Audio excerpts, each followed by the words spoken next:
Gulve Patil natural फार्मचे junior मालक आपल्याकडे ट्रीटमेंटसाठी आलेले आहेत आणि मंजुश्रीताई गुळवे ही महाराष्ट्राची जी बुलंद तोफ आहे त्यांचे पण ते चिरंजीव आहेत. राधाकिशन गुळवे जे नॅचरल फार्मिंगमध्ये ज्यांनी थोड्या दिवसामध्ये ते नावालौकिक आलेले आहेत असे राधाकिशन गुळवे पाटलांचे ते चिरंजीव आहेत.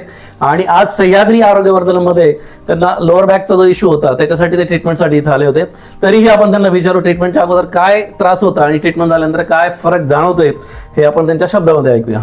सांगा सर. 11वीला असताना ॲक्सिडेंट झाला होता, तर त्यावेळेस डॉक्टरांनी सांगितलं होतं की गॅप आहे पायामध्ये. तर इथं ट्रीटमेंट घेत होतो मी सुरुवातीला, तर माझं पूर्ण बरं झालं. पण कामात जड वगैरे काही उचललं तर मग पाठीला कळ लागते. तर मग आता बॅक पेन होत होतं, तर आलोय तर आता फरक पडलाय मला बऱ्यापैकी, एकदम चांगल्या प्रकारे. किती टक्केवारीमध्ये किती टक्के फरक पडला असेल आता ट्रीटमेंट नंतर? 70%च्या पुढं तर नक्कीच फरक पडलेला आहे. फर्स्ट सेटिंगमध्ये त्यांना आता 70% फरक जाणवलेला आहे. आणि अजून ट्रीटमेंट बाकी आहे. आपले मसाज आणि बाकीच्या ज्या आपण व्हिडिओमध्ये कधीच दाखवत नाही त्या ट्रीटमेंटचा प्रोटोकॉल अजून बाकी आहे.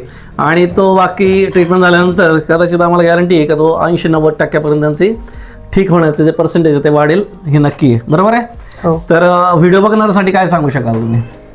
तुम्ही नक्कीच, तुम्हाला जर असे काही त्रास असेल, पंचगव्य आणि ॲक्युप्रेशर, ॲक्युपंक्चर, पंचकर्माच्या यांनी ते तुमचे सॉल्व्ह केले जातील. नक्कीच एकदा तुम्ही सह्याद्री आरोग्यवर्धनमला व्हिजिट करा. तुमच्या कोणत्याही आजारावरती नक्कीच तुम्हाला इथे निरसन भेटेल. क्या बात आहे. तर नक्कीच धन्यवाद.